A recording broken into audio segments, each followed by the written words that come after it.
지나간다. 여러분, 혹시 이런 말 들어보셨습니까? 하늘이 무너져도 솟아날 구멍이 있다. 세상에는 참으로 신기한 일들이 많습니다. 어제까지 바보였던 사람이 하루아침에 천재가 되기도 하고, 가난했던 집안이 갑자기 부자가 되기도 하지요. 하늘은 때로 우리에게 기적 같은 선물을 주시기도 합니다. 오늘 들려드릴 이야기는 그런 기적에 관한 이야기입니다.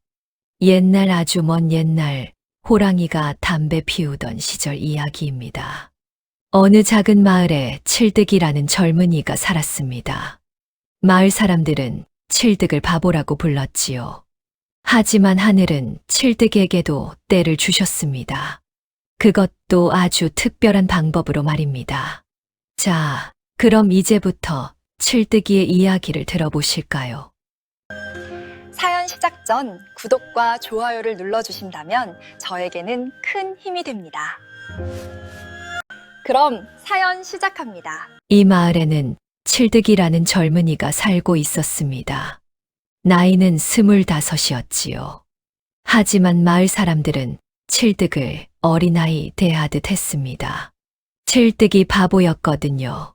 칠득은 어릴 적 큰 병을 앓았습니다. 며칠 밤낮을 열병으로 앓았지요. 겨우 살아났지만 그 후로 머리가 둔해졌습니다. 글자도 몰랐고 계산도 못했습니다. 마을 사람들은 칠득을 보며 혀를 찼습니다. 저 나이에 글자 하나 못 읽다니, 계산도 못하면 장사는 어찌하겠나. 칠득은 홀어머니와 단둘이 살았습니다. 마을 한구석 낡은 오두막이 집이었지요. 아버지는 칠득이 어릴 때 세상을 떠났습니다. 어머니는 밤낮으로 아들 걱정이었습니다. 밤이면 한숨을 쉬며 말했지요. 내가 죽으면 칠득이는 어쩌나. 칠득도 그 말을 들었습니다. 가슴이 아팠지요. 하지만 어찌할 도리가 없었습니다. 그날도 칠득은 품팔이를 하러 마을 김주사 댁으로 갔습니다. 김주사는 마을에서 제법 살림이 넉넉한 중인이었지요. 곳간에 쌀도 많고 하인도 여러 두었습니다. 칠득은 그 집에서 허드레시를 했습니다. 마당 쓸고 장작 패고 물 깃는 일이었지요. 다른 하인들은 칠득을 무시했습니다. 야, 바보 칠득아. 이것 좀 해라. 너나 해라. 나는 바쁘다. 자기들 일까지 칠득에게 떠넘겼지요. 칠득은 싫다는 말도 못했습니다. 그저 묵묵히 일했습니다. 어느 날 김 주사가 칠득을 불렀습니다. 칠득아, 장에 다녀와라. 쌀을 팔고 돈을 받아오는 심부름이었습니다. 김 주사는 칠득에게 종이 쪽지를 내밀었지요. 이 쪽지를 쌀가게 주인한테 주고 돈을 받아와라. 알았느냐? 칠득은 고개를 끄덕였습니다. 쪽지에 무엇이 쓰여 있는지는 몰랐습니다. 글자를 읽을 수 없었거든요. 장은 마을에서 한 시진 걸어가야 했습니다. 칠득은 무거운 쌀가마를 지고 걸었지요. 해가 중천에 떴습니다. 등에서 땀이 줄줄 흘렀습니다.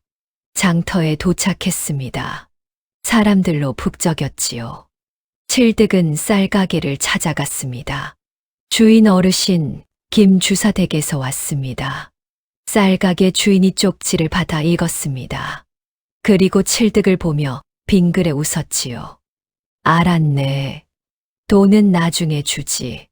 칠득은 고개를 갸우뚱했습니다. 김 주사께서 돈을 받아오라고 했는데 말이지요. 하지만 쪽지에 그렇게 쓰여 있나 보다 생각했습니다. 예, 알겠습니다. 칠득은 빈손으로 돌아왔습니다. 김 주사가 물었지요. 돈은 쌀가게 주인이 나중에 준다고 했습니다. 김 주사의 얼굴이 굳었습니다. 쪽지에 분명 당장 돈을 받아오라고 썼는데 쌀가게 주인이 칠득을 속인 것이었습니다. 그를 모르는 칠득을 보고 일부러 속였지요. 김 주사는 한숨을 쉬었습니다. 에이, 바보 같으니라고. 칠득은 고개를 숙였습니다. 자신이 쓸모없다는 걸 또 깨달았지요. 그날 저녁 칠득은 품삯을 받고 집으로 돌아왔습니다. 하지만 돈이 터무니없이 적었습니다. 오늘은 일을 제대로 못했으니 품삯을 깎는다. 김 주사가 그렇게 말했던 것입니다. 칠득은 아무 말도 못했지요. 집에 도착하니 어머니가 문간에 앉아 계셨습니다. 걱정스런 얼굴이었지요. 칠득아, 왔느냐? 예, 어머니. 칠득은 품삯을 어머니께 드렸습니다. 어머니는 돈을 세어보며 한숨을 쉬었습니다. 이것으론 쌀도 못 사겠구나. 칠득의 가슴이 찢어지는 것 같았습니다. 죄송합니다, 어머니. 제가 쓸모없어서. 어머니는 아들의 손을 잡았습니다. 아니다, 칠득아.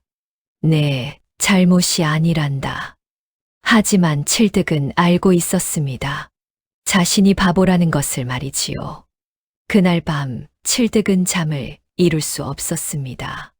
어머니의 한숨 소리가 들려왔거든요. 다음 날도 칠득은 품팔이를 나갔습니다. 이번엔 마을 부잣집이었지요. 마당에서 일하고 있는데 동네 아이들이 담장 밖에서 놀리기 시작했습니다. 바보 칠득, 바보 칠득. 하나 더하기 하나도 못하는 바보. 아이들은 손뼉을 치며 웃었습니다. 칠득은 그저 고개를 숙이고 일을 계속했지요. 어른들도 칠득을 무시했습니다. 길을 가다 칠득을 보면 피해갔습니다. 마치 애군이라도 옮을까봐 그러는 것 같았지요. 저 나이에 저 꼴이면 앞길이 막막하지. 호러미를 어찌 모시려나. 사람들은 수군거렸습니다. 칠득의 귀에도 그 말들이 들렸지요. 칠득의 일상은 변하지 않았습니다. 매일 품팔이를 다녔고 사람들에게 무시당했습니다. 어느 날은 김 주사 댁 마당에서 다른 하인들과 일하고 있었습니다. 점심때가 되자 하인들이 밥을 먹었지요. 하지만 칠득에게는 밥이 주어지지 않았습니다. 야, 바보야. 너는 일도 제대로 못하니까 밥도 덜 먹어야지. 하인들은 웃으며 말했습니다. 칠득은 배가 고팠지만 참았지요. 물만 마시고 다시 일을 했습니다.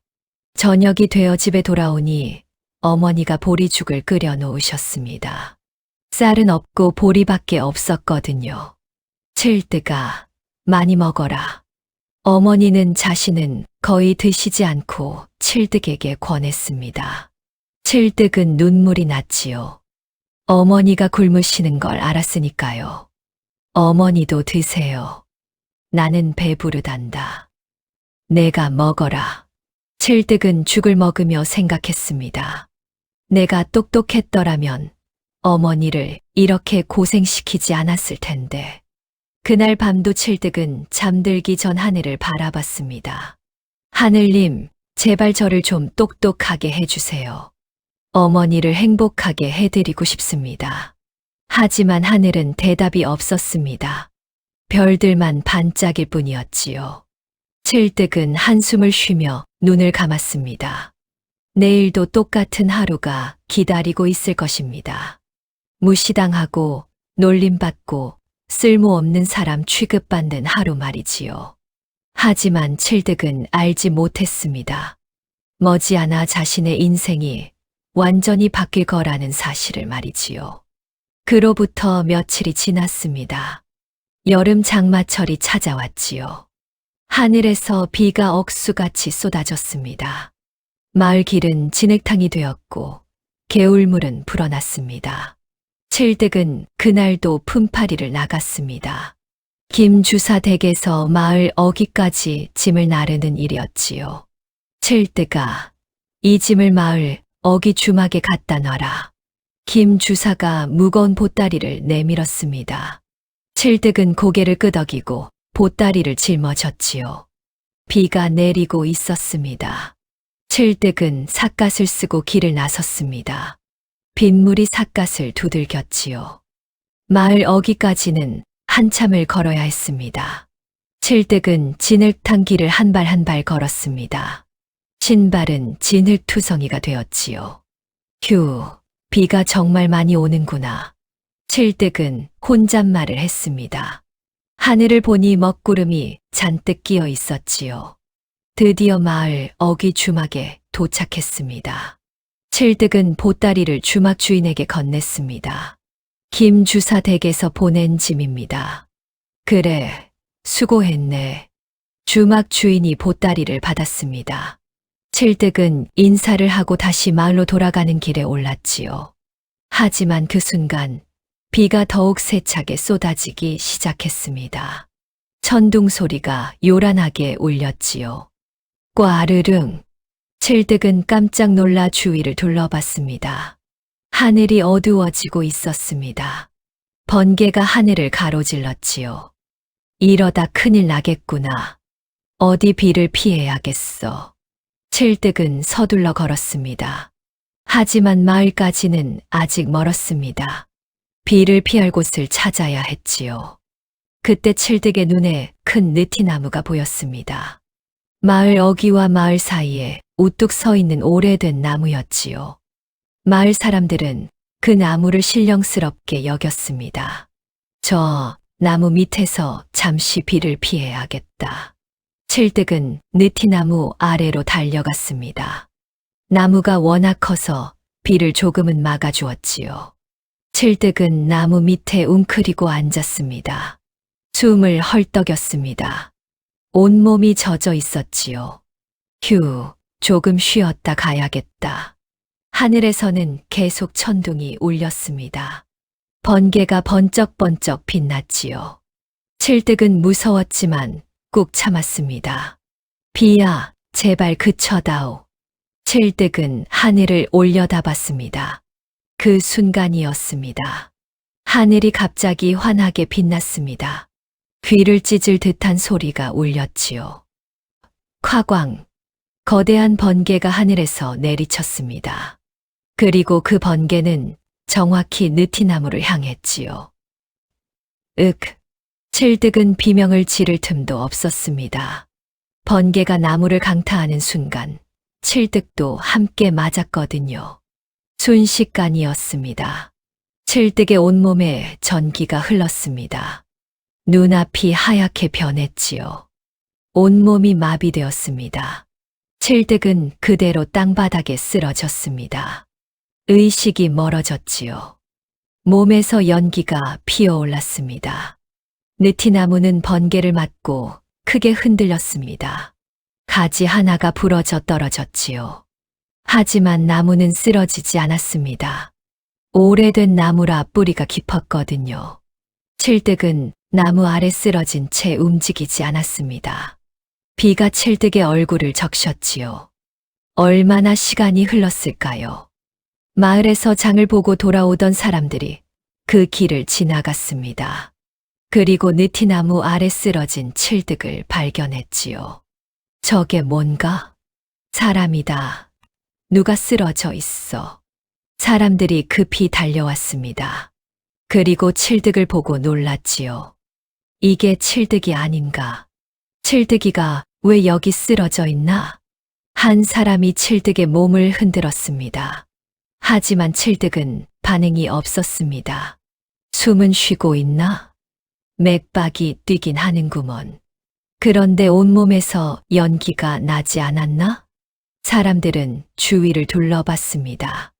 그리고 느티나무에 부러진 가지를 봤지요. 혹시 번개를 맞은 게 아닐까? 맙소사, 번개를 맞았다니. 칠득이가 벼락을 맞았구나. 사람들은 급히 칠득을 들었습니다. 마을로 옮겨야 했지요. 어서 칠득이네 집으로. 서둘러라. 4명의 사내가 칠득을 들고 뛰었습니다. 비가 여전히 내리고 있었지요. 하지만 사람들은 아랑곳하지 않고 달렸습니다. 마을에 도착했습니다. 사람들의 외침이 마을에 울려 퍼졌지요. 칠득이가 벼락을 맞았다. 큰일 났다. 칠뜨기가 죽을지도 모른다. 마을 사람들이 우르르 나왔습니다. 모두 놀란 표정이었지요. 칠뜨기 집 앞에 도착했습니다. 사람들이 문을 두드렸습니다. 칠뜨기 어머니, 어서 나오시오. 안에서 어머니가 나오셨습니다. 그리고 쓰러진 칠득을 보는 순간 비명을 질렀지요. 칠뜨가. 어머니는 아들에게 달려갔습니다. 칠뜨의 얼굴을 쓰다듬었지요. 칠뜨가, 정신 차려라. 엄마다, 칠뜨가. 하지만 칠득은 눈을 뜨지 않았습니다. 어머니의 눈에서 눈물이 쏟아졌습니다. 이게 무슨 일이냐? 대체 무슨 일이냐? 마을 사람 하나가 말했습니다. 느티나무에 벼락이 쳤습니다. 칠뜨기가 그 아래 있었나 봅니다. 벼락을. 우리 칠뜨기가. 어머니는 아들을 끌어안고 울었습니다. 마을 사람들도 안타까운 표정이었지요. 칠뜨기를 안으로 옮기시오. 사람들이 칠득을 방 안으로 옮겼습니다. 이불을 깔고 칠득을 눕혔지요. 어머니는 젖은 옷을 벗기고 마른 옷을 입혔습니다. 손이 바들바들 떨렸지요. 칠뜨가, 제발 눈 좀 떠다오. 엄마 목소리 안 들리냐? 하지만 칠득은 여전히 깨어나지 않았습니다. 눈을 감은 채 누워있을 뿐이었지요. 마을 사람 하나가 말했습니다. 의원을 불러야 하지 않겠소. 그래야겠소. 어서 의원을 모셔오시오. 한 사내가 급히 달려 나갔습니다. 의원을 데려오러 간 것이지요. 어머니는 칠득의 손을 꼭 잡았습니다. 칠뜨가, 버텨라. 의원 나으리가 곧 오신단다. 밖에서는 마을 사람들이 수군거렸습니다. 벼락을 맞고 살아날 수 있을까? 글쎄, 들리는 말로는 벼락 맞으면 대부분 죽는다던데. 저 바보도 가엾구나. 이렇게 죽을 줄이야. 어머니가 얼마나 슬프시겠나. 한참 후에 의원이 도착했습니다. 의원은 칠득을 살폈지요. 맥을 짚어보고 눈꺼풀을 들춰보고 몸을 살펴봤습니다. 어머니가 떨리는 목소리로 물었습니다.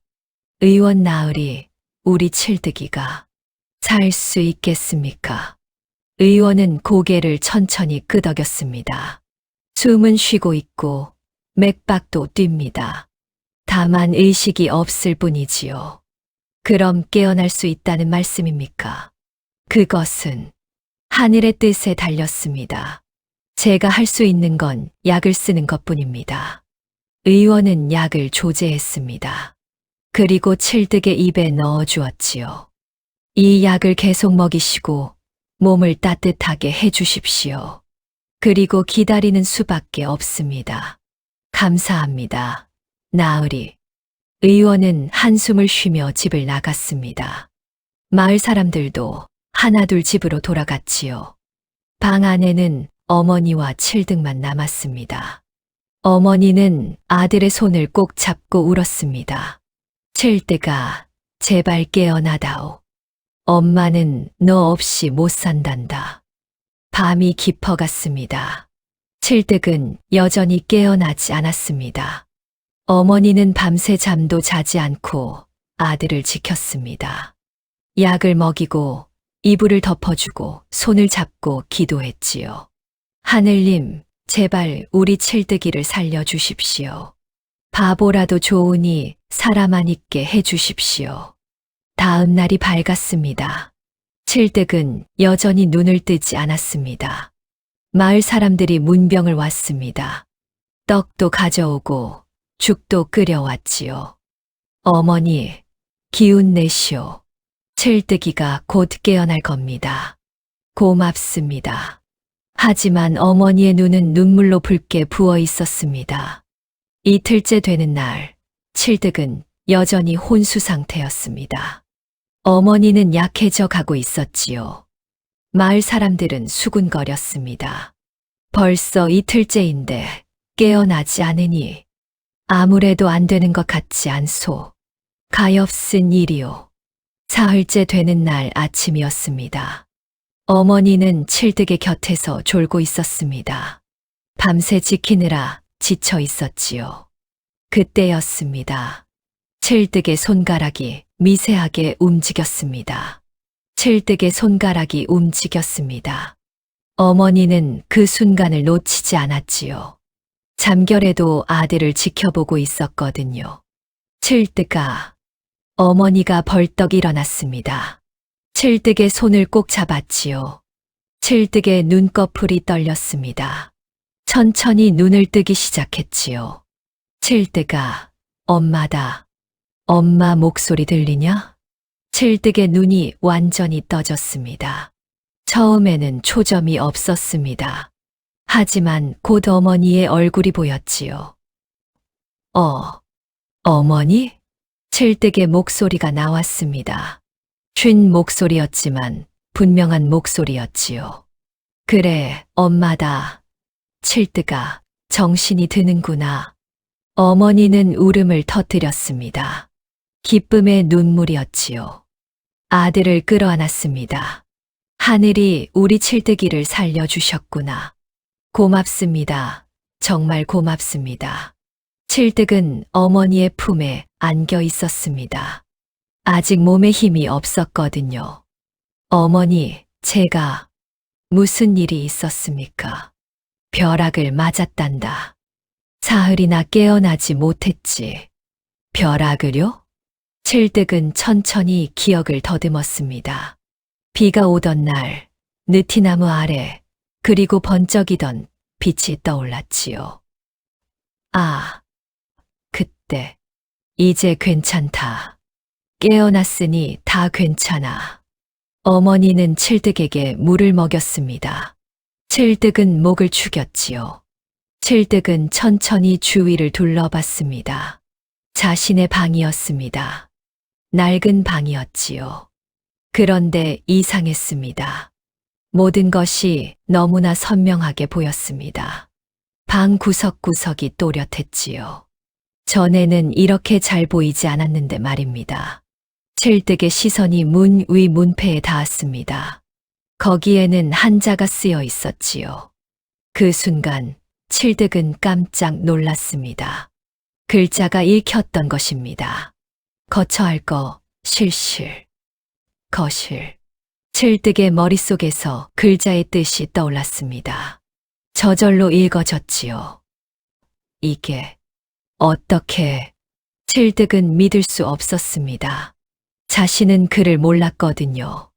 평생 한 글자도 읽지 못했습니다. 하지만 지금은 달랐습니다.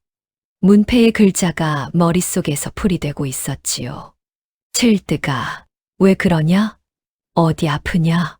어머니가 걱정스레 물었습니다. 칠득은 고개를 저었지요. 아니에요, 어머니. 괜찮습니다. 하지만 칠득의 마음은 혼란스러웠습니다. 도대체 무슨 일이 일어난 걸까요? 조금 쉬어라. 아직 몸이 약하니까. 예, 어머니. 어머니는 칠득을 눕히고 이불을 덮어주었습니다. 그리고 부엌으로 가서 죽을 끓이기 시작했지요. 칠득은 누워서 천장을 바라봤습니다. 천장에 나뭇결이 보였습니다. 하나하나가 선명했지요. 이상해. 왜 이렇게 잘 보이지? 칠득은 다시 문패를 봤습니다. 여전히 글자가 읽혔습니다. 그리고 방 안을 둘러봤습니다. 벽에 붙은 종이에도 글자가 보였지요. 칠득은 그것도 읽을 수 있었습니다. 이게 대체 어떻게 된 일이지? 칠득의 가슴이 두근거렸습니다. 두려움과 동시에 신기함이 밀려왔지요. 잠시 후 어머니가 죽을 가져왔습니다. 자, 이거 먹어라. 기운 차려야지. 칠득은 일어나 앉았습니다. 어머니가 죽을 떠서 입에 넣어 주었지요. 천천히 먹어라. 칠득은 죽을 삼켰습니다. 따뜻했습니다. 몸에 기운이 돌기 시작했지요. 죽 한 그릇을 다 먹었습니다. 칠득은 밖에 나가고 싶었습니다. 어머니께 말했지요. 어머니, 마당에 나가 있어도 될까요? 어머니는 걱정스러웠지만 고개를 끄덕였습니다. 무리하지는 마라. 칠득은 비틀거리며 일어났습니다. 다리에 힘이 없었지만 걸을 수는 있었지요. 문을 열고 밖으로 나갔습니다. 햇살이 눈부셨습니다. 칠득은 눈을 가늘게 떴지요. 그리고 마당을 둘러봤습니다. 그 순간 칠득은 또 한 번 놀랐습니다. 마을 너머로 보이는 건물들에 글자가 쓰여 있었습니다. 간판이었지요. 그 글자들이 모두 읽혔습니다. 쌀가게, 주막, 대장간. 칠득은 하나하나 읽을 수 있었습니다. 믿을 수 없었지요. 이게 정말인가?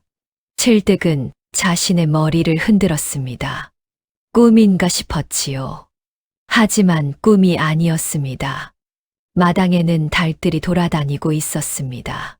칠득은 달들을 봤지요. 그런데 이상한 일이 또 일어났습니다. 달의 숫자가 머릿속에서 세어졌습니다. 하나, 둘, 셋, 넷, 다섯, 여섯, 일곱. 순식간이었습니다. 칠득은 눈으로 보는 것만으로 달의 수를 셀 수 있었지요. 7마리. 칠득은 중얼거렸습니다. 정말로 7마리가 맞았습니다. 전에는 이렇게 빨리 셀 수 없었습니다. 하나하나 손으로 가리키며 세야 했지요. 그것도 자주 틀렸습니다. 하지만 지금은 달랐습니다. 한눈에 알 수 있었지요. 도대체 무슨 일이? 칠득은 혼란스러웠습니다. 하지만 동시에 신기했습니다. 그때 마을 어귀에서 마차가 지나갔습니다. 마차 옆에 글자가 쓰여 있었지요. 한양행 마차. 칠득은 그것도 읽었습니다. 너무나 쉽게 읽혔지요. 칠득은 주저앉았습니다. 다리에 힘이 풀렸거든요. 하지만 그것은 약해서가 아니었습니다. 놀라움 때문이었지요. 내가 글을 읽을 수 있어? 칠득은 믿을 수 없었습니다. 하지만 현실이었습니다. 그리고 더 신기한 일이 일어났습니다. 과거의 기억들이 떠오르기 시작했습니다. 어릴 적 기억, 아버지와의 기억, 마을 사람들과의 기억. 모든 것이 생생했습니다. 전에는 희미했던 기억들이 이제는 선명했지요. 칠득은 하늘을 올려다봤습니다. 구름이 흘러가고 있었습니다. 그런데 구름의 모양을 보니 날씨가 익혔습니다. 저 구름은 비구름이 아니야. 맑은 날씨가 계속될 거야. 어떻게 아는지는 몰랐습니다. 하지만 확신이 들었지요. 칠득은 주변을 더 둘러봤습니다. 나무를 봤습니다. 나무의 나이테가 보였습니다. 얼마나 오래된 나무인지 알 수 있었지요. 땅을 봤습니다. 흙의 상태가 보였습니다. 어떤 작물을 심으면 좋을지 떠올랐지요. 모든 것이 달라 보였습니다. 세상이 새롭게 보였습니다. 나한테 무슨 일이 일어난 거지? 칠득은 중얼거렸습니다. 벼락을 맞은 후 뭔가 변한 것 같았습니다. 그때 어머니가 밖으로 나왔습니다.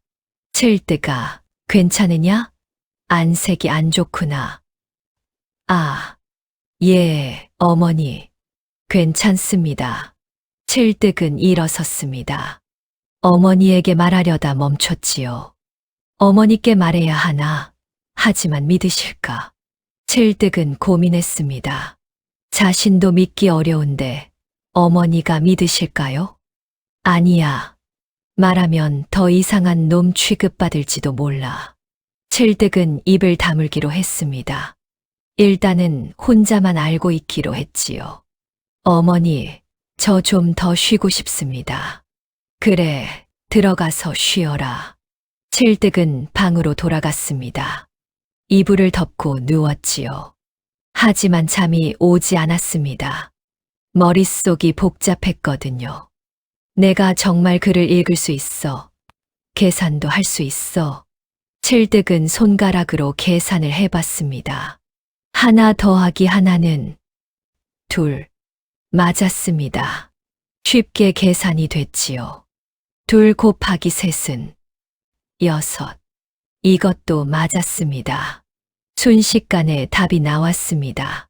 칠득은 가슴이 두근거렸습니다. 신기했지요. 하지만 동시에 조심스러웠습니다. 이게 진짜일까? 아니면 꿈일까? 칠득은 눈을 감았습니다.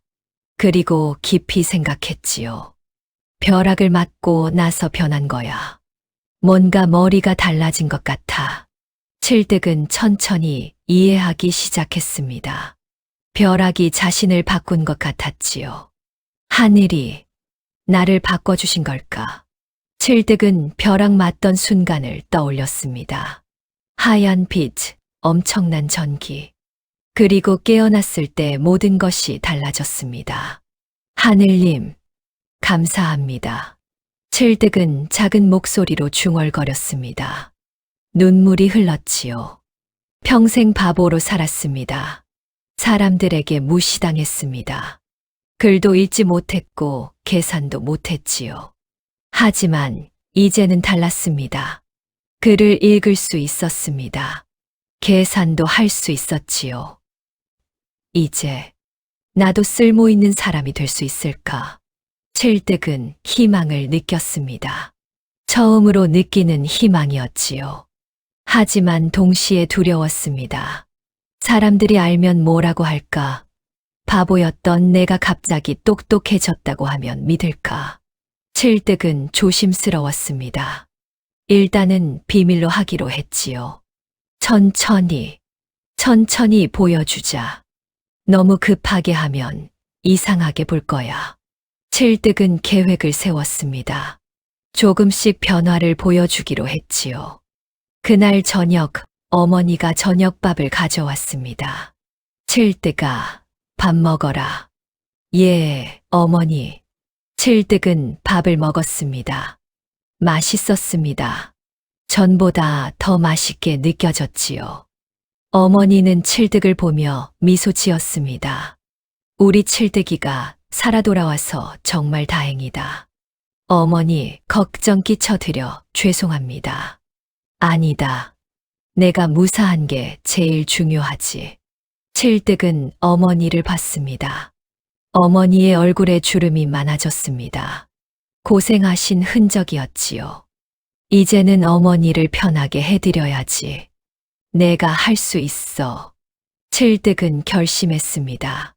새로운 능력으로 어머니를 행복하게 해드리겠다고 말이지요.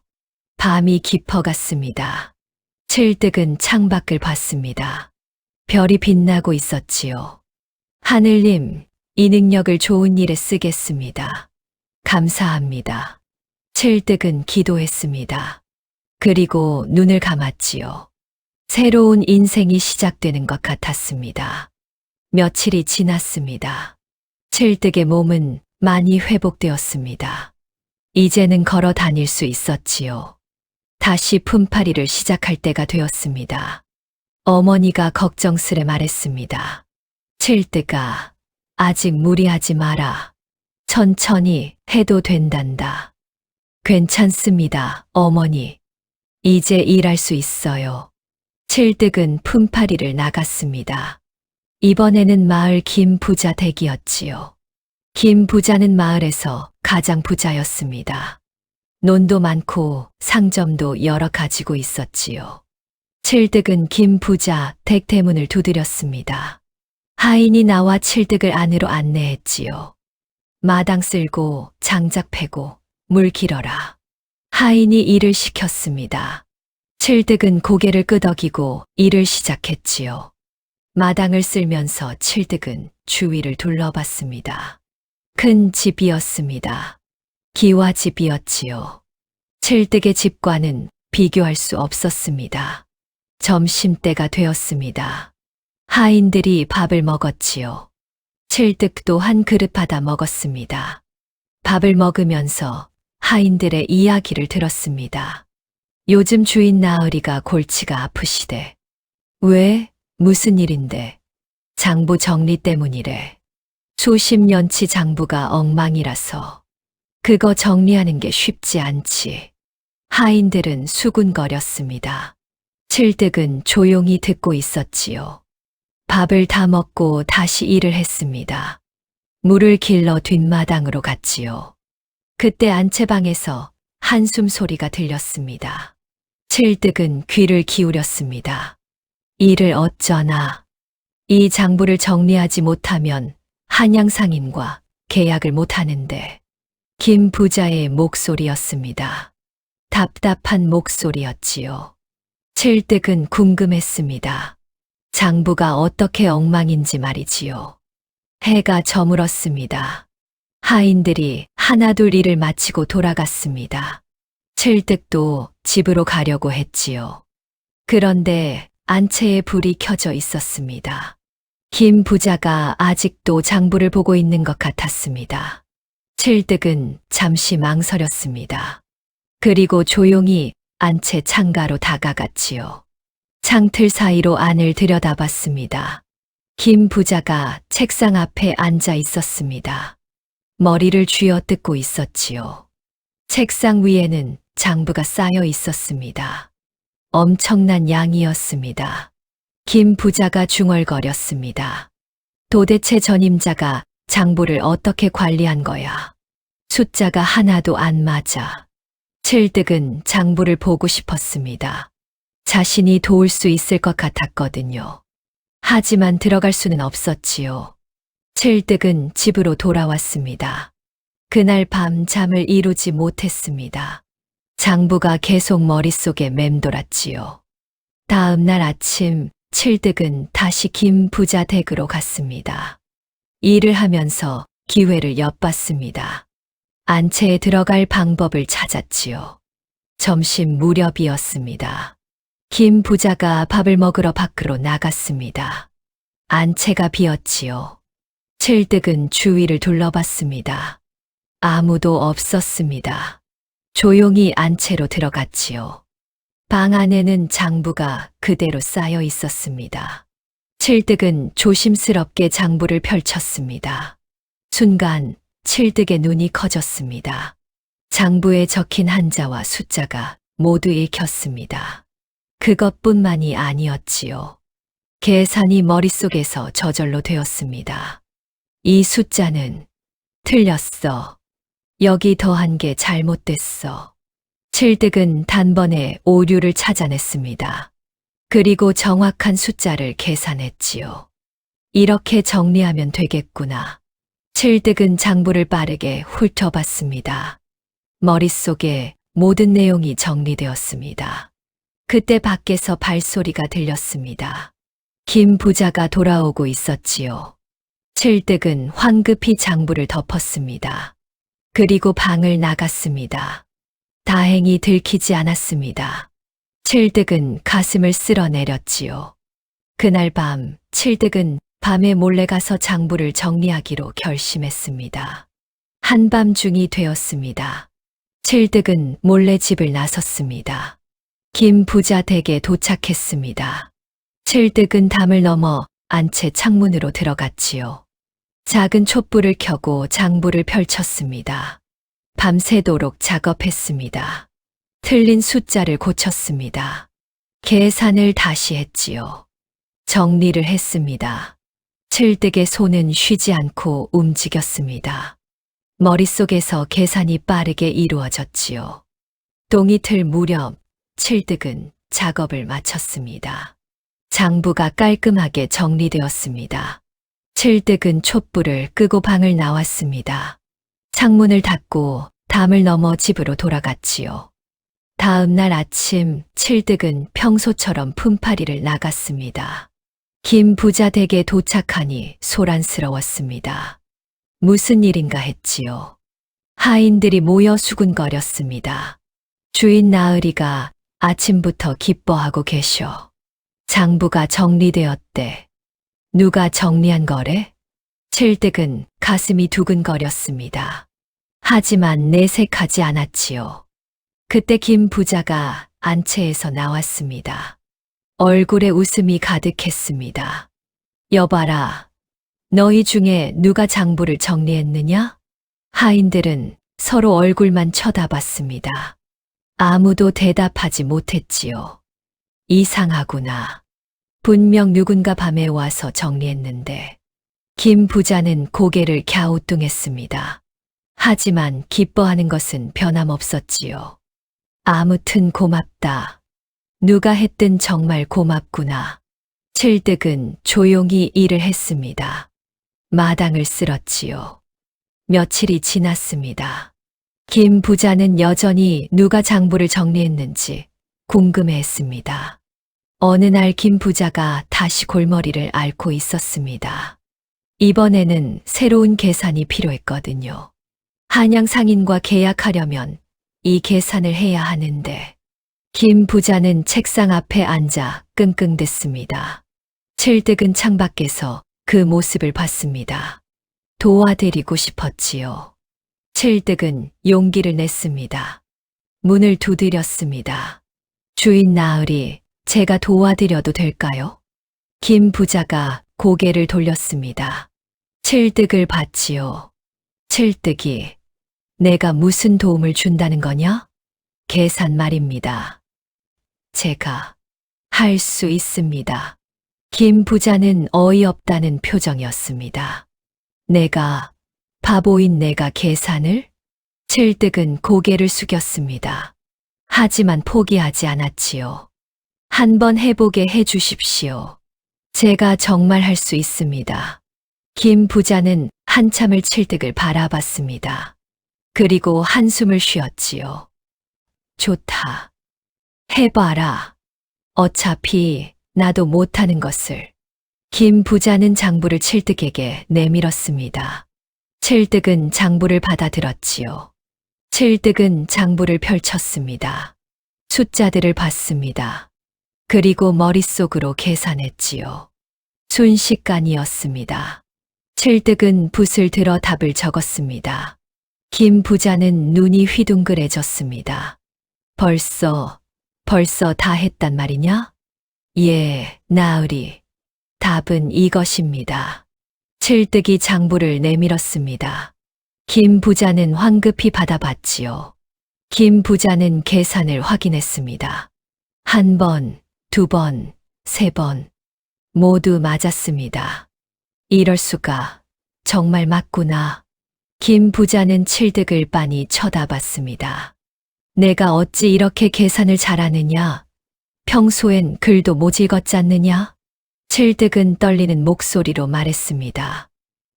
저 벼락을 맞고 나서 달라졌습니다. 벼락을? 예. 벼락을 맞고 정신을 차렸을 때 글자가 익혔습니다. 계산도 할 수 있게 되었습니다. 김 부자는 믿을 수 없다는 표정이었습니다. 하지만 눈앞의 결과는 부정할 수 없었지요. 그렇다면 며칠 전 장부도 내가 정리한 것이냐? 칠득은 고개를 끄덕였습니다. 죄송합니다. 몰래 들어가서 정리했습니다. 김 부자는 한참을 말이 없었습니다. 그리고 갑자기 웃음을 터뜨렸지요. 하하하, 이게 웬일이냐? 바보였던 칠득이가 천재가 되다니. 김 부자는 칠득의 어깨를 두드렸습니다. 고맙다, 칠득아. 내 덕분에 큰 도움을 받았다. 칠득은 얼굴이 빨개졌습니다. 처음으로 칭찬을 받았거든요. 김 부자는 하인들을 불렀습니다. 여봐라, 모두 들어라. 하인들이 모여들었습니다. 무슨 일인가 싶어 했지요. 칠득이가 장부를 정리했다. 그리고 계산도 해냈다. 하인들은 믿을 수 없다는 얼굴이었습니다. 바보 칠득이요? 말도 안 됩니다. 하인들은 수군거렸습니다. 김 부자가 말했지요. 내 눈으로 직접 봤다. 칠득이는 이제 바보가 아니다. 그날부터 칠득에 대한 소문이 마을에 퍼지기 시작했습니다. 칠득이가 벼락 맞고 천재가 됐대. 말도 안 돼. 어떻게 바보가 갑자기 똑똑해져. 하지만 김 부자 나으리가 직접 확인했다잖아. 마을 사람들은 반신반의했습니다. 믿기 어려운 일이었거든요. 칠득의 소문은 마을 전체로 퍼졌습니다. 바보 칠득이가 천재가 됐대. 장부를 단번에 정리했다더라. 마을 사람들은 반신반의했지요. 하지만 김 부자가 직접 확인한 일이라 무시할 수도 없었습니다. 그러던 어느 날이었습니다. 마을 어귀에서 고함 소리가 들렸습니다. 칠득이 지나가다 소리를 들었지요. 이 땅은 우리 박씨 집안 땅이요. 무슨 소리요? 최씨 집안 땅이란 말이요. 두 사내가 논 앞에서 목청을 높이고 있었습니다. 박씨 집안 박서방과 최씨 집안 최서방이었지요. 마을 사람들이 모여들었습니다. 칠득도 다가갔습니다. 또 시작이군. 벌써 몇 년째냐? 사람들은 혀를 찼습니다. 이 싸움은 오래되었거든요. 박서방이 이 땅을 가리켰습니다. 이 논은 우리 할아버지께서 일구신 땅이요. 최서방이 소리쳤습니다. 우리 할아버지 땅이란 말이요. 증거도 있소. 두 사람은 서로 밀치기 시작했습니다. 마을 사람들이 말렸지요. 그만하시오. 이러다 큰일 나겠소. 마을 이장이 나섰습니다. 두 분 진정하시오. 이렇게 싸운다고 해결되겠소. 박서방이 말했습니다. 이장님, 이 땅은 분명 우리 땅입니다. 우리 할아버지 때부터 농사를 지었다고요. 최서방도 맞섰습니다. 아니요, 우리 집안 땅이요. 문서도 있소. 최서방이 낡은 종이를 꺼냈습니다. 하지만 글자가 흐릿했지요. 박서방도 종이를 꺼냈습니다. 역시 낡았습니다. 이장이 두 문서를 받아봤습니다. 하지만 고개를 저었지요. 이 문서들은 너무 오래되어 읽을 수가 없소. 그럼 어찌합니까? 우리 땅을 빼앗기란 말입니까? 두 사람은 다시 싸우려 했습니다. 칠득이 앞으로 나섰습니다. 잠깐만 기다려 보십시오. 사람들이 칠득을 봤습니다. 칠득이 내가 왜? 칠득은 이장에게 말했습니다. 제가 그 문서를 읽어보겠습니다. 이장은 어리둥절했습니다. 내가 글을 읽는다고? 예. 한번 보여주십시오. 이장은 반신반의하며 문서를 건넸습니다. 칠득은 두 문서를 받아들었지요. 칠득의 눈이 빠르게 움직였습니다. 흐릿한 글자들이 머릿속에서 또렷해졌습니다. 박서방의 문서를 먼저 읽었습니다. 이 땅은 박씨 집안이 경작하던 땅. 하지만 소유는 칠득은 놀랐습니다. 소유권은 박씨가 아니었거든요. 최서방의 문서를 읽었습니다. 최씨 집안 소유. 하지만 이것도 아니야. 칠득은 두 문서를 모두 읽었습니다. 그리고 진실을 알았지요. 이 땅은 박씨 집안 것도 최씨 집안 것도 아닙니다. 사람들이 웅성거렸습니다. 뭐라고? 그럼 누구 땅이란 말이냐? 칠득이 설명했습니다. 이 땅은 원래 김씨 집안 소유였습니다. 박씨 집안은 소작을 했고 최씨 집안은 옆 땅을 소유했지요. 박서방이 소리쳤습니다. 말도 안 돼. 우리가 대대로 농사 지었다고. 맞습니다. 농사는 박씨 집안이 지었습니다. 하지만 소유권은 김씨 집안이었어요. 칠득은 문서를 가리켰습니다. 여기 보십시오. 김씨 소유, 박씨 경작이라고 적혀 있습니다. 이장이 문서를 다시 봤습니다. 하지만 흐릿해서 읽을 수 없었지요. 칠득아, 내가 정말 읽을 수 있느냐? 예. 벼락 맞고 나서 글을 읽을 수 있게 되었습니다. 사람들은 수군거렸습니다. 김 부자 되기는 들었지만 직접 보니 놀라웠지요. 최서방이 물었습니다. 그럼 경계는 어디요? 우리 땅과 박씨 땅은? 칠득이 문서를 다시 봤습니다. 최씨 집안 땅은 여기서부터입니다. 칠득이 논 한가운데를 가리켰습니다. 이 큰 느티나무가 경계입니다. 나무 동쪽은 최씨, 서쪽은 김씨 소유였어요. 박서방이 말했습니다. 그럼 우리는 김씨 땅을 농사 지은 거요? 그렇습니다. 하지만 김씨 집안은 100년 전에 마을을 떠났습니다. 그 후 박씨 집안이 계속 경작했지요. 이장이 고개를 끄덕였습니다. 그렇다면 이제 그 땅은 박씨 것이 되었구나.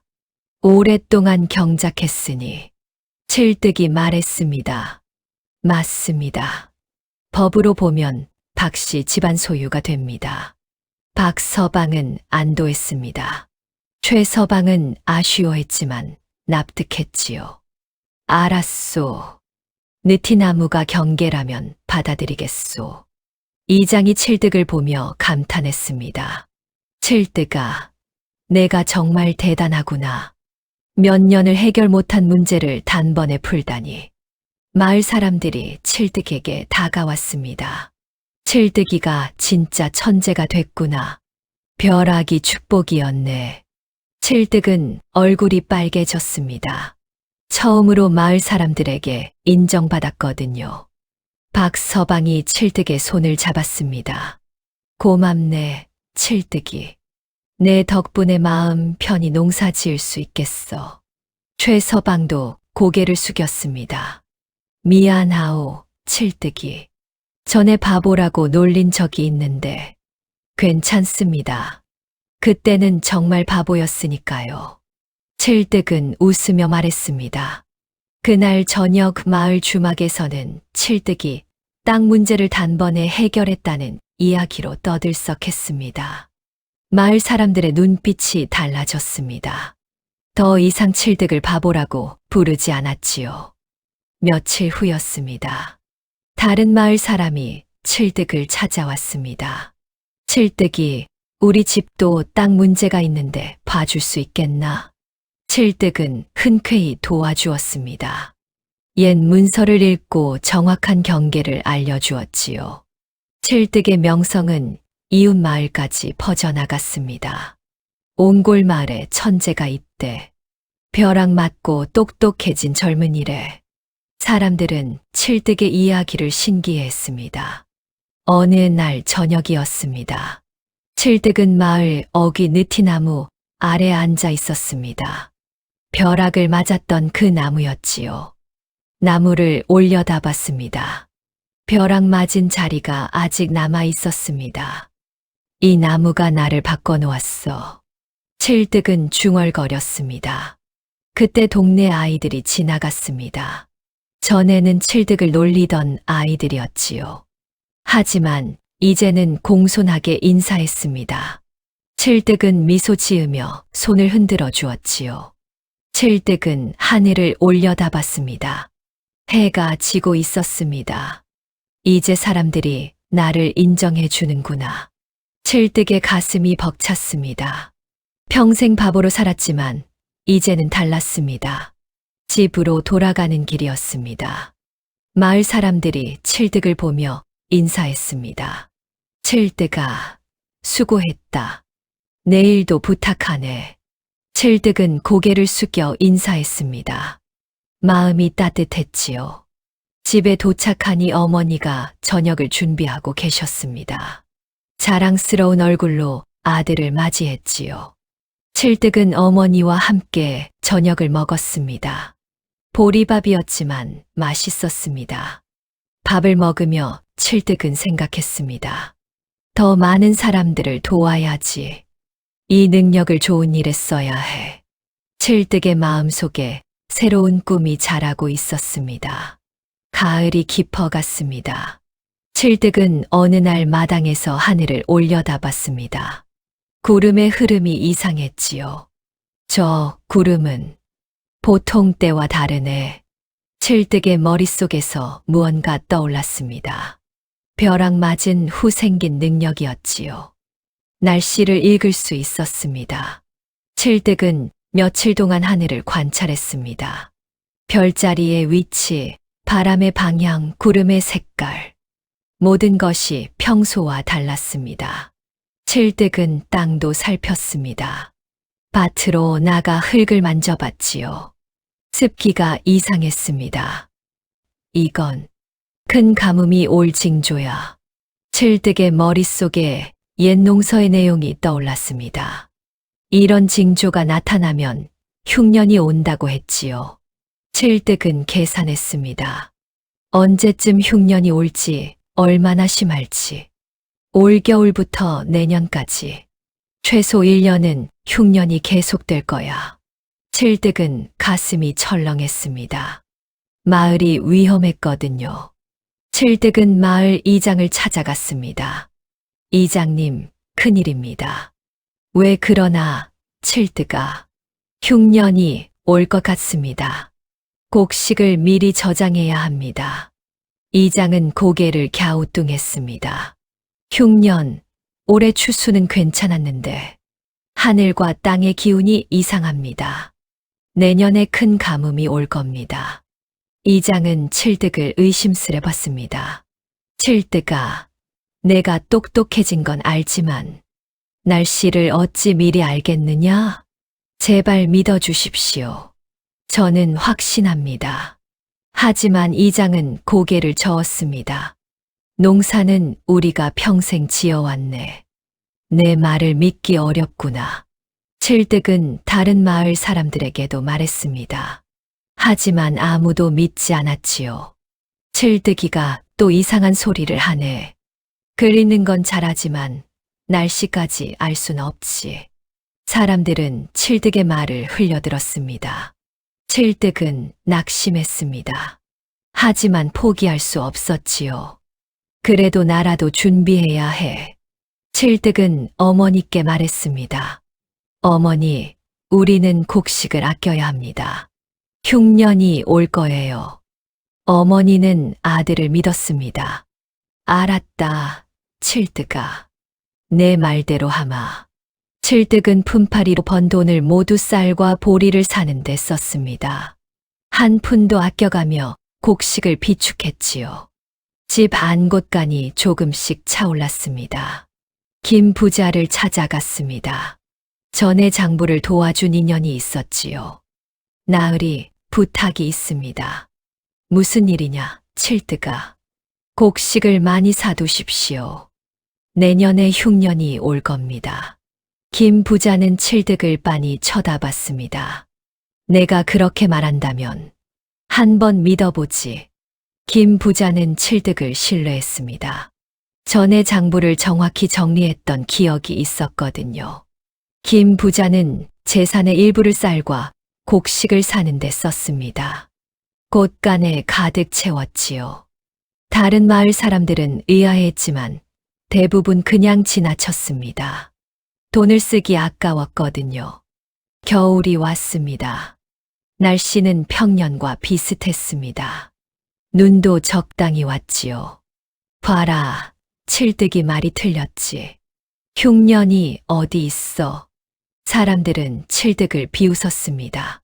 칠득은 아무 말도 하지 않았지요. 봄이 왔습니다. 모내기철이 되었습니다. 그런데 이상한 일이 일어났습니다. 비가 오지 않았습니다. 일주일이 지나도, 한 달이 지나도 비가 오지 않았지요. 이상하네. 올해는 비가 늦구먼. 조금만 기다리면 오겠지. 사람들은 걱정했지만 크게 신경 쓰지 않았습니다. 하지만 비는 오지 않았습니다. 2달이 지났습니다. 논이 갈라지기 시작했지요. 큰일이다. 모내기를 못하겠어. 비가 와야 할 텐데. 농부들은 하늘을 보며 기도했습니다. 하지만 하늘은 맑았지요. 여름이 되었습니다. 가뭄은 더욱 심해졌습니다. 개울물이 바닥을 드러냈습니다. 우물도 거의 말랐지요. 이건 정말 흉년이구나. 칠뜨기 말이 맞았어. 사람들은 그제야 깨달았습니다. 하지만 이미 늦었지요. 씨앗을 뿌렸지만 싹이 나지 않았습니다. 논에는 메마른 흙만 남았습니다. 여름이 지나고 가을이 왔습니다. 수확할 것이 없었습니다. 작년의 절반도 안 되었지요. 마을 사람들은 겨울을 어떻게 날지 절망했습니다. 집집마다 곳간이 텅텅 비었지요. 칠득의 집과 김 부자 댁만 빼고 말이지요. 겨울이 다가왔습니다. 마을 사람들은 굶주리기 시작했습니다. 하루 한 끼도 제대로 못 먹었지요. 노인들이 쓰러졌습니다. 기력이 없었지요. 칠득은 그 모습을 보며 가슴이 아팠습니다.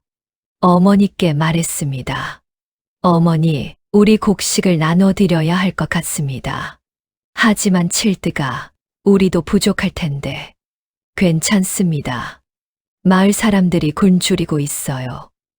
어머니는 아들의 얼굴을 봤습니다. 착한 눈빛이었지요. 그래, 내 뜻대로 하렴. 칠득은 곳간을 열었습니다. 그리고 마을 사람들에게 알렸지요. 여러분, 제가 비축해둔 곡식이 있습니다. 나눠드리겠습니다. 마을 사람들이 칠득의 집으로 모여들었습니다. 칠득은 집집마다 쌀을 나눠주었습니다. 한 가족당 한 달치씩이었지요. 사람들은 눈물을 흘렸습니다.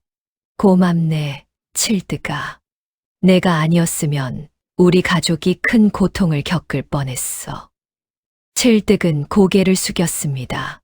제가 미리 말씀드렸는데 믿지 않으셨잖아요. 죄송합니다. 아니다. 우리가 어리석었지. 내 말을 들었어야 했는데. 김 부자도 곳간을 열었습니다. 나도 칠득이 말을 믿고 준비했소. 함께 나눕시다. 김 부자도 곡식을 나눴습니다. 칠득보다 훨씬 많은 양이었지요. 마을 사람들은 감격했습니다. 칠득이가 우리를 살렸어. 김 부자 나으리도 고맙소. 겨울이 깊어졌습니다. 칠득과 김 부자가 나눠준 곡식 덕분에 마을 사람들은 굶지 않을 수 있었습니다. 추위는 매서웠지만 견딜 수 있었지요. 어느 날 저녁이었습니다. 마을 사람들이 칠득의 집 앞에 모였습니다. 모두 함께 온 것이었지요. 이장이 앞으로 나섰습니다. 칠뜨가 우리가 너한테 사과하고 감사를 표하려고 왔다. 아닙니다, 이장님. 아니야. 내가 미리 경고했는데 우리가 무시했어. 그런데도 우리를 살렸지. 마을 사람들이 모두 칠득에게 절을 했습니다. 깊은 절이었지요. 고맙다, 칠득아. 내 덕분에 우리 가족이 살았다. 칠득은 눈물이 났습니다. 평생 무시당하다가 이렇게 인정받으니 벅찼거든요. 어머니가 밖으로 나오셨습니다. 눈물을 흘리고 계셨지요. 우리 칠득이가 정말 훌륭하구나. 칠득은 어머니를 봤습니다. 어머니의 눈에도 눈물이 맺혀 있었습니다. 칠득은 어머니께 다가가 손을 잡았습니다. 어머니, 이제 저도 쓸모 있는 아들이 된 것 같아요. 어머니는 아들을 꼭 안았습니다. 아니다. 너는 원래부터 쓸모 있었어. 다만 세상이 몰라봤을 뿐이지. 칠득은 어머니 품에서 울었습니다. 기쁨의 눈물이었지요. 마을 사람들도 눈물을 닦았습니다. 감동스러운 광경이었거든요. 그날 밤 칠득은 느티나무 아래로 갔습니다. 벼락을 맞았던 그 나무였지요. 나무를 올려다봤습니다. 별이 빛나고 있었습니다. 하늘님, 감사합니다.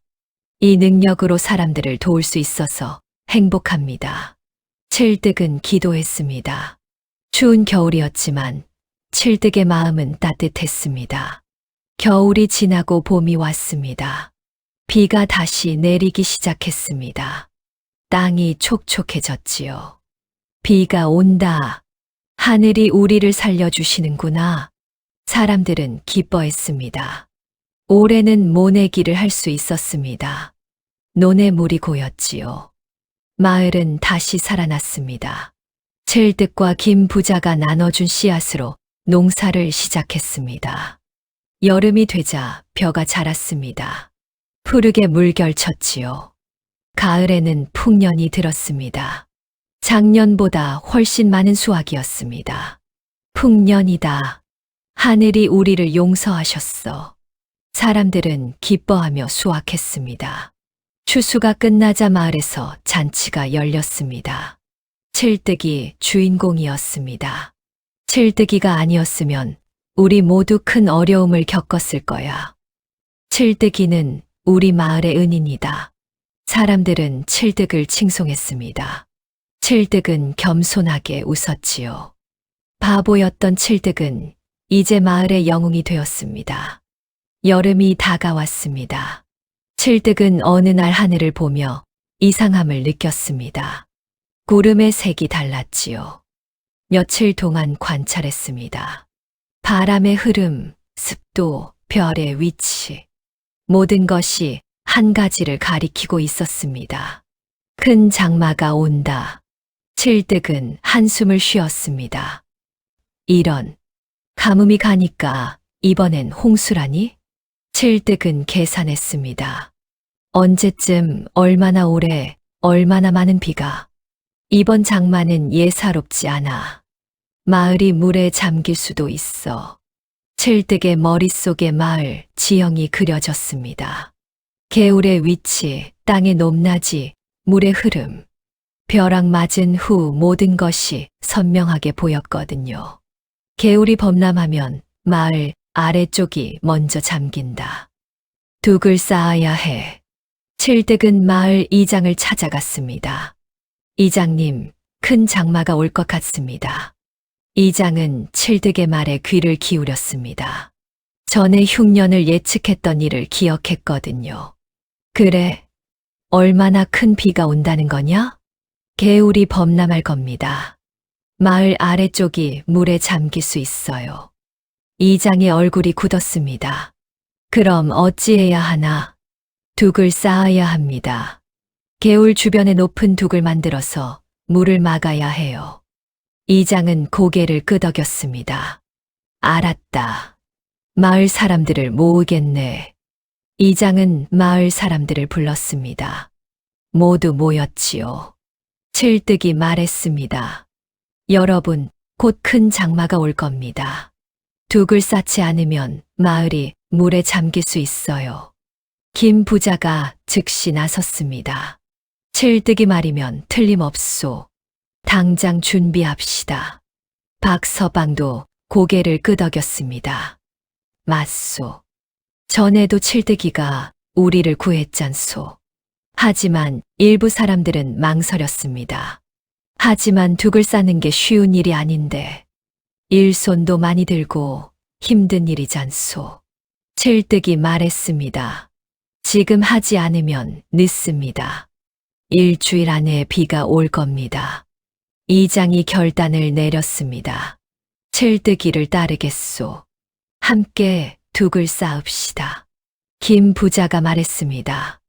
내가 자재와 도구를 대겠소. 모두 힘을 합칩시다. 결국 마을 사람들 대부분이 동의했습니다. 일부는 여전히 반신반의했지만 말이지요. 다음 날부터 작업이 시작되었습니다. 칠득은 둑의 설계도를 그렸습니다. 어디에, 얼마나 높게, 어떤 각도로. 모든 것을 계산했지요. 여기서부터 저기까지 둑을 쌓아야 합니다. 높이는 사람 키의 2배로요.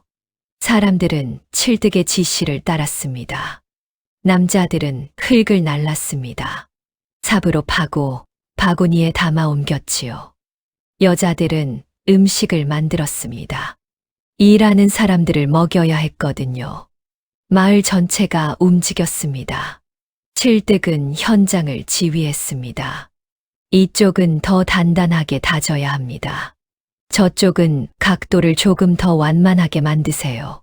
김 부자는 자재를 계속 지원했습니다. 나무, 돌, 새끼줄. 칠드가 더 필요한 게 있으면 말해라. 고맙습니다. 나으리. 이틀째 되는 날, 일부 사람들이 불평했지만 대부분은 계속 일했습니다. 칠득을 믿었거든요. 사흘째 되는 날, 하늘에 먹구름이 끼기 시작했습니다. 저것 봐, 구름이 모여든다. 칠득이 말이 맞는 것 같아. 사람들은 더 열심히 일했습니다. 시간이 얼마 없었거든요. 나흘째 둑이 절반쯤 완성되었습니다. 칠득은 쉬지 않고 일했습니다. 흙을 나르고 다지고 점검했지요. 어머니가 물을 가져왔습니다. 칠득아, 좀 쉬어라. 괜찮습니다, 어머니. 조금만 더요. 닷새째 되는 날, 바람이 거세지자 사람들은 밤늦게까지 일했습니다. 횃불을 밝히고 계속 둑을 쌓았지요. 엿새째 되는 날 아침, 둑이 완성되었습니다. 사람들은 지쳐 있었지만 뿌듯했습니다. 칠득은 둑을 점검했습니다. 튼튼했습니다. 물을 막을 수 있을 것 같았지요. 잘 하셨습니다, 여러분. 그날 오후였습니다. 하늘이 어두워졌습니다. 먹구름이 온 하늘을 덮었지요. 천둥이 울렸습니다. 번개가 번쩍였습니다. 그리고 비가 내리기 시작했습니다. 처음엔 조금씩 내렸습니다. 하지만 곧 억수같이 쏟아졌지요. 비는 하루 종일 내렸습니다. 밤이 되어도 멈추지 않았습니다. 이틀째, 사흘째. 비는 계속 내렸습니다. 개울물이 불어나기 시작했습니다. 평소보다 훨씬 많은 물이 흘렀지요. 나흘째 되는 날, 개울이 범람했습니다. 물이 넘쳐 흘렀습니다. 둑 아래까지 차올랐지요. 마을 사람들은 불안했습니다. 하지만 칠득은 침착했습니다. 괜찮습니다. 둑은 튼튼합니다. 칠득의 말대로 둑은 버텼습니다. 물이 둑을 넘지 못했지요. 마을은 무사했습니다. 닷새째 되는 날, 비가 그쳤습니다. 사람들은 둑 밖을 보았습니다. 물이 가득했지요. 둑이 없었다면 마을이 물에 잠겼을 겁니다. 이웃 마을에서 전해진 소식은 안타까웠습니다. 다른 마을들은 물에 잠겼다고 했지요. 자신들만 무사했다는 사실에 마을 사람들은 칠득에게 감사했습니다. 물이 빠지기 시작했습니다. 며칠 후 완전히 빠졌지요. 마을은 아무 피해 없이 멀쩡했습니다. 둑이 마을을 지켜준 것이었지요. 마을 사람들이 칠득의 집 앞에 모였습니다. 이장이 앞으로 나섰습니다. 칠득아, 내가 또 우리 마을을 구했구나. 당연한 일을 했을 뿐입니다. 아니야.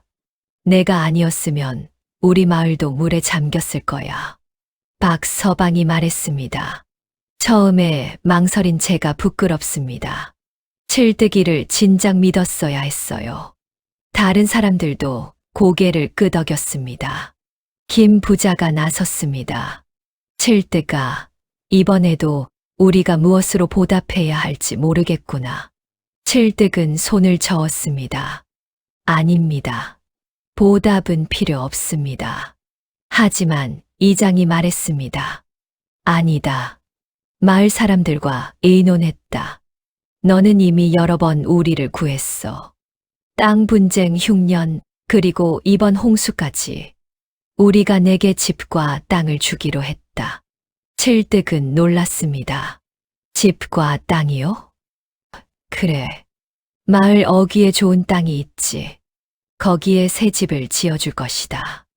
마을 사람들이 함께 말했습니다. 당연한 일이요. 칠득이는 우리 마을의 영웅이지. 김 부자가 덧붙였습니다. 나도 집 짓는데 필요한 것들을 대겠네. 우리 모두 힘을 합치자. 칠득은 감격했습니다. 고맙습니다. 정말 고맙습니다. 그날부터 마을 사람들이 모두 나섰습니다. 칠득의 집을 짓기 시작했지요. 둑을 쌓을 때처럼 모두가 힘을 합쳤습니다. 나무를 베고 기와를 올리고 벽을 세웠습니다. 보름 만에 집이 완성되었습니다. 크고 튼튼한 집이었지요. 마을 어귀에 좋은 땅도 칠득의 것이 되었습니다. 칠득과 어머니는 새 집으로 이사했습니다. 어머니는 기뻐하며 집안을 둘러봤습니다. 우리 칠득이가 이런 좋은 집에 살게 되다니. 어머니, 이 모든 게 어머니 덕분입니다. 아니다. 내 힘이야. 칠득은 어머니를 껴안았습니다. 집으로 돌아가는 길이었습니다. 달빛이 새 집을 비췄습니다. 아름다웠지요. 칠득은 미소 지었습니다. 바보였던 칠득은 이제 마을의 영웅이 되었습니다. 그로부터 세월이 흘렀습니다. 칠득은 마을의 지혜로운 어른이 되었습니다. 어려운 일이 생기면 사람들은 칠득을 찾아왔습니다. 농사 조언, 계약서 검토, 자녀 교육. 칠득은 언제나 정확하고 따뜻하게 답해 주었지요. 마을 사람들은 칠득을 존경했습니다. 전에 바보라고 놀리던 일은 부끄러운 기억이 되었습니다. 칠득은 평생을 마을 위해 헌신했습니다. 마을 어귀의 느티나무는 성스러운 나무가 되었습니다. 사람들은 나무 아래서 기도했습니다. 저 나무가 칠득 어르신을 깨워준 나무입니다. 금줄이 쳐지고 제사가 지내졌습니다. 칠득은 가끔 그 나무 아래 앉아 쉬었습니다. 벼락 맞은 자국을 올려다보며 미소 지었지요. 하늘이 내린 벼락 한 방이 한 사람의 인생을 바꿔놓았습니다.